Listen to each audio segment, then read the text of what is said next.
பிசாசு எப்படி தூண்டுவான் தெரியுமா? இனி நீ வாழ்ந்து என்ன சாதிக்க போற, உன் முகத்தை எப்படி வெளியே காட்டுவ, எல்லாரும் உன்னை பார்த்தாங்களே, எல்லாரும் உன்னை வந்து அந்த பையனோட அந்த பொண்ணோட அந்த ஒரு சூழ்நிலையில இந்த ஆளோட உன்னை பார்க்காமலா இருந்தாங்க, எல்லாம் பார்த்துட்டு தானே இருந்தாங்க. இப்போ நீ இல்லைன்னு சொன்னா என்ன நினைப்பாங்க? நீ எல்லாத்தையும் விட்டு ஓடுன்னு சொல்லுவான், உன் வாழ்க்கையை முடிச்சிருன்னு சொல்லுவான். நீங்க சொல்லுங்க, நான் முடிக்கிறதுக்கு நான் தனியா இல்லை, என்னோட கர்த்தர் இருக்கிறார். என்ன சூழ்நிலை வந்தாலும் ஏமாற்றம் வந்தாலும் கர்த்தருடைய கருத்தை நான் விழுவேன். அவர் சொல்லுவாரு, நீ போக வேண்டிய தூரம் வெகு தூரம், நீ எழுந்து போயிட்டே. என்ன மிரட்டல்கள் வரலாம், என்ன பயமுறுத்தல் வரலாம், கர்த்தர் என்னோடு கூட துணை நின்று என்னை வழிநடத்த வல்லவர். ஒருவேளை கடந்த நாட்கள்ல நடந்த தவறுகள், பிரச்சனைகள், போராட்டங்கள் உங்க வாழ்க்கையில நெருக்கி உங்களை கொண்டு வந்த பயங்கரமான துக்கங்கள்ல நீங்க முடங்கி போய் உட்கார்ந்துருக்கலாம். கர்த்தர் சொல்லுகிறாரு, அப்பா, இதுவரைக்கும் உன் சுய புத்தியை சாய்ந்து, இதுவரைக்கும் உன் கண்ணின் காட்சியின்படி நெஞ்சின் வழியின்படி நீ நடந்துட்ட, அதனுடைய பிரதிபலனை இப்ப நீ பாக்குற. நிறைய வேதனைகளின் துன்பத்தை நீ வந்து உன் வாழ்க்கையில வரவழைச்சிட.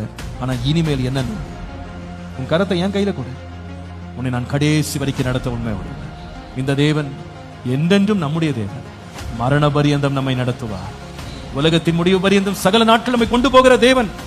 காரியங்கள் நம்முடைய நம்பிக்கைக்கு முரணாக இருந்தாலும் நம்பிக்கையே இல்லாத இடத்துல நம்பிக்கை பிரகாசிக்க பண்ணுகிறவர் நம்முடைய தேவன்.